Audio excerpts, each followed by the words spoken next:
Okay, good morning, guys. So today we're going to continue the process of making manufacturing order, yeah. So for your last assignment, gitu ya, last assignment, Anda sudah membuat mulai dari forecasting, gitu ya, mulai dari forecasting sebentar. Jadi kalau saya cek, kalian itu sudah bisa membuat untuk forecasting, kemudian sampai sudah supply path sudah bisa ya. Nah, hari ini saya ingin melanjutkan untuk manufacturing proses ya. Jadi bukan hanya manufacturing tapi purchasing. Jadi ceritanya kalian sudah mempunyai data history, kemudian sudah bikin supply path-nya juga sudah bisa nyambung. Nah, sekarang kita mau jalankan planning-nya ya. Kita mau execute planning-nya. Jadi berdasarkan dengan data-data yang kita punya, maka harusnya purchasing order-nya akan terbuat. Begitu juga dengan manufacturing-nya ya. Nah, saya sudah upload di Google Class, ada data yang Anda bisa pakai. Jadi kita sementara pakai data dari ini ya, data yang saya kasih dulu. Jadi ini adalah data yang harapan bangsa bakery ya. Nah, yang perlu Anda sesuaikan adalah, jadi ini udah ada Excel sheet yang bisa Anda pakai. Nah, yang perlu disesuaikan adalah yang pertama adalah due date. Ini due date-nya kalau bisa ganti aja di tahun ini, tapi jangan sebelum Oktober ya. Jadi buat aja kalau ini sekarang kan misalnya kebanyakan 2021 ya. Boleh juga kalian buat misalnya dari Januari gitu. Jadi intinya jangan terlalu lama lah. Itu nomor satu ini due date. Kemudian juga sebentar. Jadi ini nggak masalah.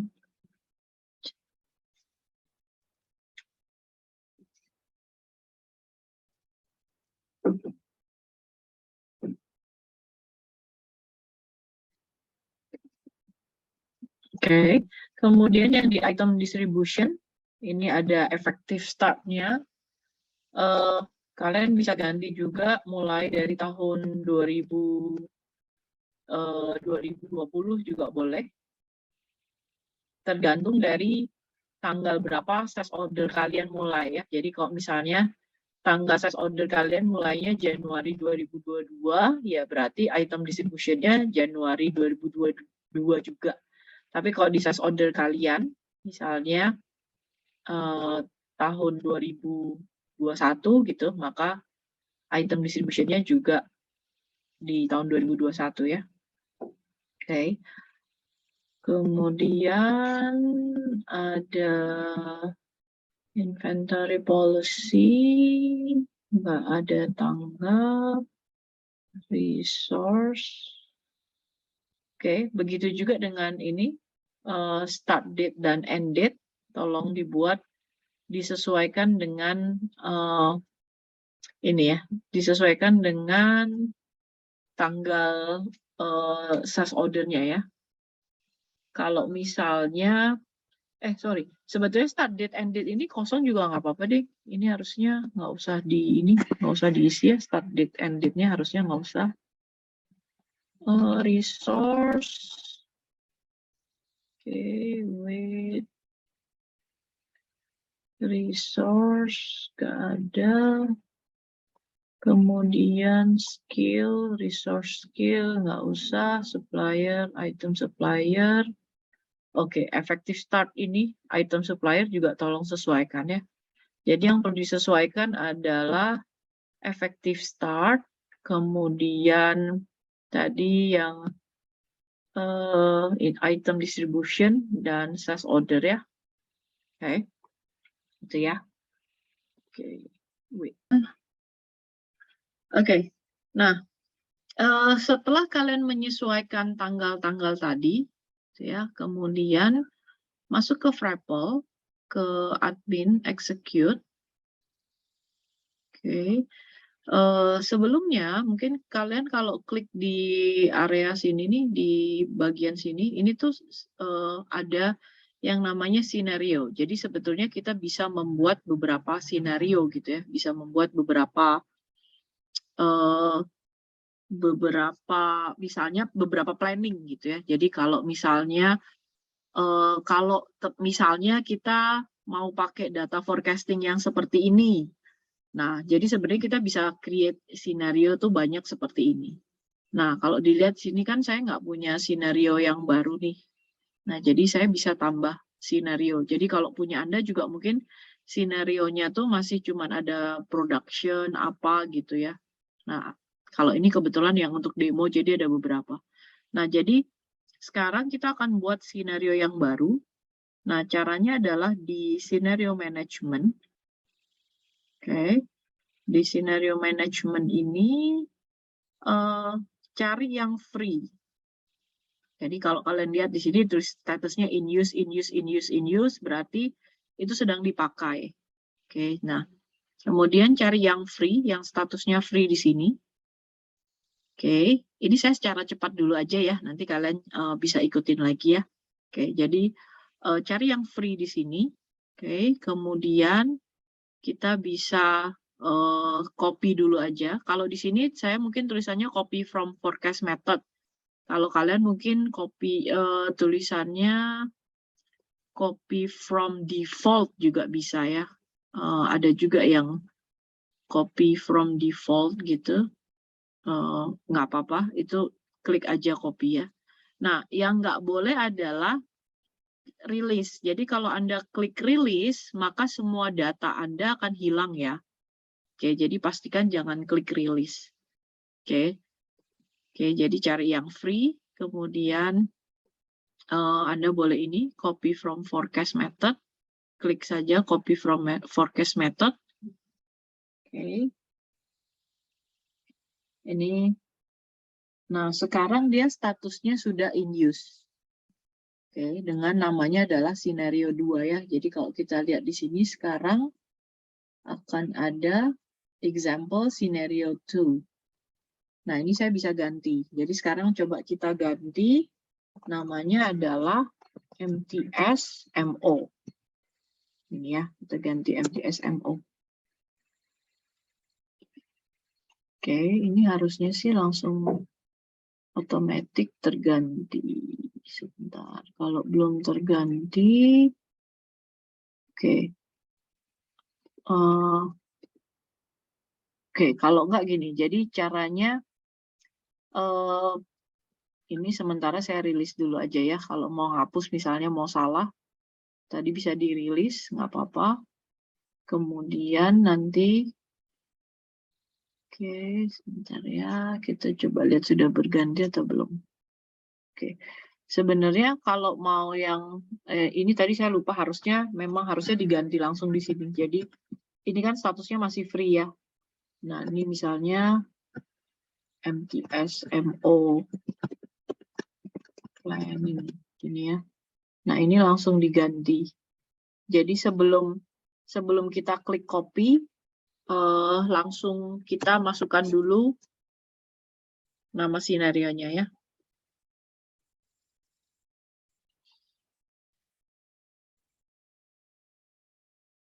Oke, tunggu sebentar, masih loading. Oke, oh yang ini yang MTSMO tadi free ya, nggak kepake. Jadi saya pakai yang ini. Planning MTSMO. Ini yang bawah ya. Planning MTSMO.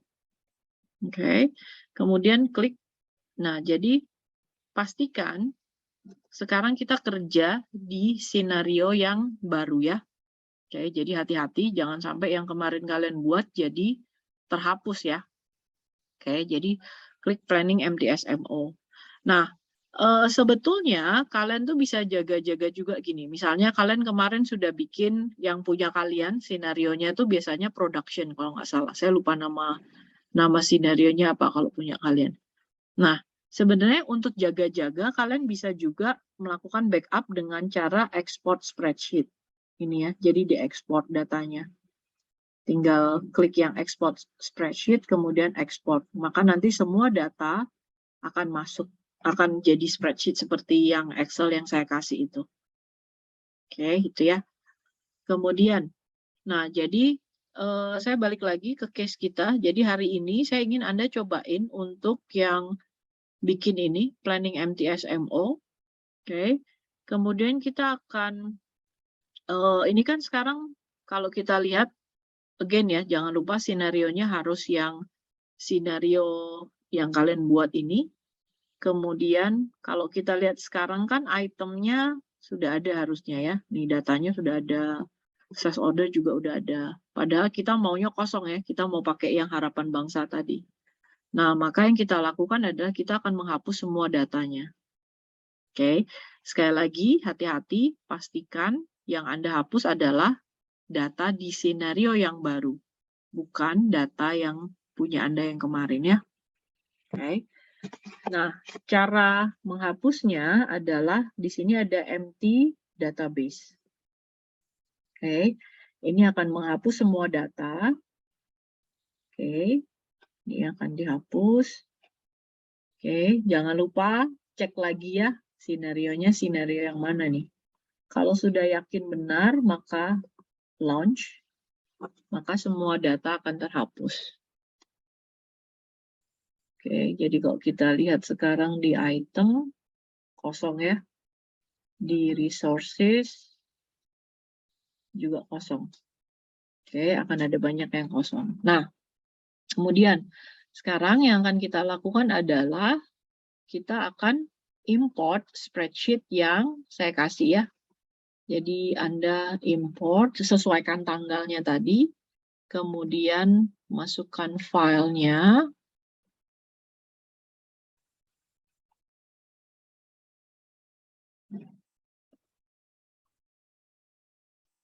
Oke, kemudian klik import.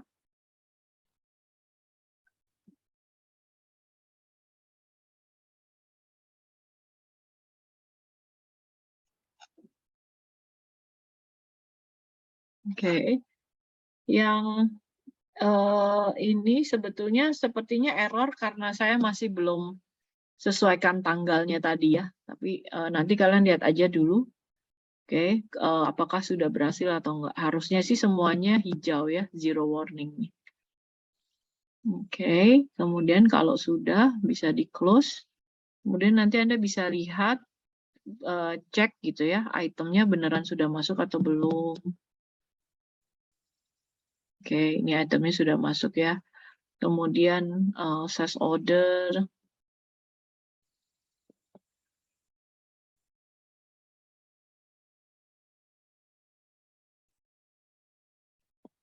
Oke, ini sales order juga sudah masuk ya. Oke, jadi kalau kita lihat secara forecast, oh sorry, saya belum jalanin forecastnya. Oke, sekarang saya coba jalanin forecast dulu ya. Saya coba jalanin forecast. Oke, kemudian saya coba yang forecast dulu aja ya.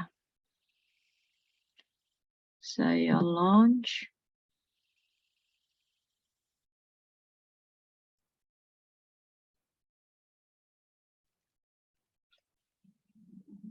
Oke, sekarang forecastnya sudah muncul ya. Forecast reportnya sudah muncul.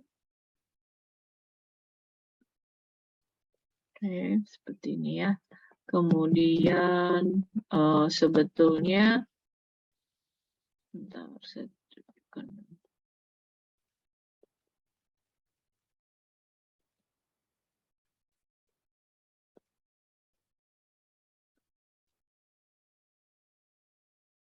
Oke, kayak gini ya. Ini kalian sudah melakukannya juga kemarin. Oke. Nah, tapi kalau kita lihat di purchase order, coba kita lihat.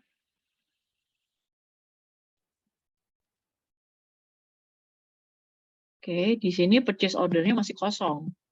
Artinya kita belum beli apapun ke vendor gitu ya. Kita padahal kan harusnya kita tuh punya forecast buat apa sih? Kita punya forecast artinya harusnya kita udah tahu penjualan kita bulan lalu berapa, maka berapa yang harus kita produksi gitu ya. Tapi sebelum kita produksi, kita harus tahu dulu berapa sih yang harus kita beli ke vendor. Oke, jadi kalau dalam kasusnya pisang ini, bolu pisang ini berarti saya harus tahu berapa yang akan saya buat. Oke, berarti nanti harusnya manufacturing order-nya di sini harusnya muncul. Oke, di sini juga sekarang kan belum muncul ya. Berarti saya bolu pisangnya belum terbuat ya, belum ada perintah untuk membuat bolu pisang. Begitu juga untuk purchase order, tadi juga masih kosong. Nah, kita akan cobain execute.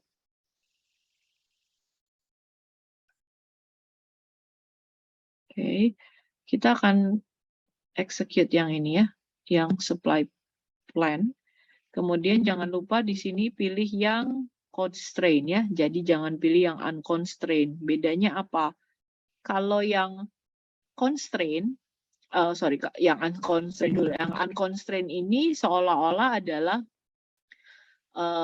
barang itu selalu available, mesin itu selalu available, resource orang gitu ya itu juga selalu available gitu ya. Nah kalau constraint kita mau kasih batasan ya, jadi kita memastikan bahwa ya kalau nggak ada barang ya nggak bisa dibuat gitu ya. Kalau di unconstrained ini, kalau yang bawah ini lebih enak karena selalu merasa bahwa demand itu pasti bisa dipenuhi gitu. Kenapa? Karena kita kapasitasnya tidak terbatas. Nah, kalau kemarin kan kita sudah ngebatasin ya, jadi kayak mesin itu batasannya berapa, resources batasannya berapa, gitu ya. Oke, jadi ini yang akan diklik, kemudian kita launch.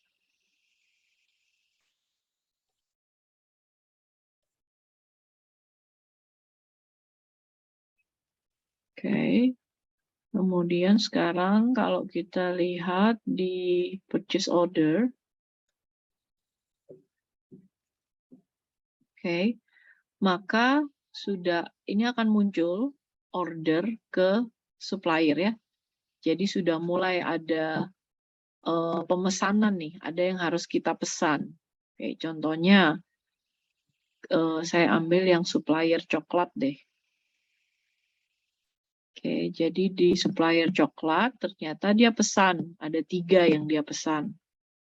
Oke, kemudian kita cek lagi. Misalnya si gula pasir.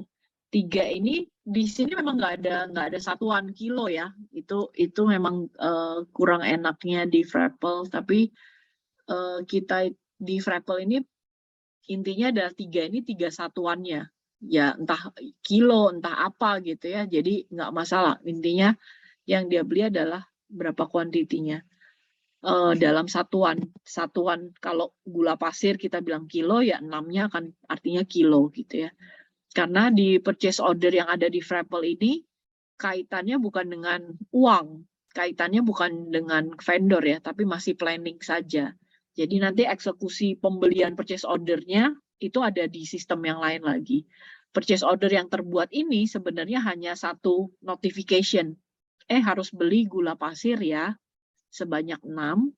Oke, kemudian receive-nya rencana di tanggal 11. Kenapa tanggal 11? Karena mungkin lead time-nya kita buat supplier gula pasir ini semua satu sepertinya ya. Jadi makanya kenapa lead time-nya adalah 11. Oke. Nah, jadi nanti Anda perhatikan purchase order-nya apakah sudah terbuat atau belum. Dan coba perhatikan kenapa sih kayak tadi gula pasirnya kenapa 6? Kalau susu cairnya kenapa 3? Gitu ya. Coba Anda analisis gitu ya, dari mana sih angka-angka ini? Itu ya. Kemudian Anda juga bisa melihat dari sisi manufacturing ya. Oke, dari sisi manufacturing, oke, ternyata akan disuruh juga nih ada step-stepnya gitu ya. Ada disuruh disuruh bikin adonan dulu katanya. Oke.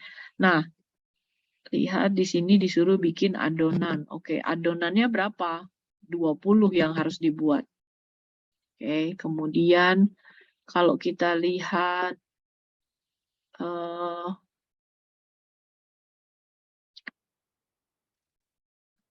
packingnya ya, ini berarti yang udah jadi, ini juga 20 ya. Nah, jadi kalau Anda lihat di manufacturing order ini, manufacturing ordernya perintahnya adalah per step-nya ya, atau kita sebut per routing-nya ya. Jadi dia urutannya mulai dari bikin ganache, bikin adonan, terus dikukus, terus dituangkan, terus di packing. Ya gitu ya. Jadi urutannya seperti ini. Nah, coba cari tahu juga kenapa sih yang dibuat itu hanya 20 brownies. Oke. Kemudian kalau kita lihat juga di sini sebetulnya secara item yang finished goods saya punya 2 ya. Ada bolu pisang dan ada brownies kukus ya. Tapi kenapa sih manufacturing-nya itu yang terbuat juga hanya yang untuk si brownies? Kenapa bolu pisangnya tidak terbuat? Nah, coba analisis itu ya. Oke. Jadi tugas Anda hari ini tadi ya melakukan upload skenario. Kita pakai skenario yang bolu pisang dulu aja. Kita coba upload, kemudian coba jalankan, cari tahu kenapa hanya bolu pisang yang terbuat. Oke. Kenapa kenapa hanya brownies yang terbuat tapi bolu pisangnya tidak terbuat? Kemudian, kenapa brownies-nya juga disuruh buat tapi hanya 20? Kenapa nggak 40? Kenapa nggak 50? Kenapa nggak 10? Gitu ya. Kira-kira kuantitinya dari mana? Kemudian, kalau disuruh bikinnya, kenapa juga ada purchasing order yang terbuat, gulanya itu 3. Kenapa tadi gula 6 ya, gula 6. Tapi kalau kayak baking powder kenapa 3? Oke, coba cari tahu itu ya. Oke, itulah untuk lab kita hari ini ya. Coba dibuat. Anda boleh mengerjakan individu, oke, karena ini kerjaannya masih sendiri-sendiri, jadi Anda kerjakannya individu ya. Nanti kalau minggu depan saya akan minta Anda untuk buat yang punya Anda, yang study case, company case Anda, itu boleh dikerjakan secara grup. Tapi untuk hari ini, Anda boleh mengerjakannya secara individu. Oke.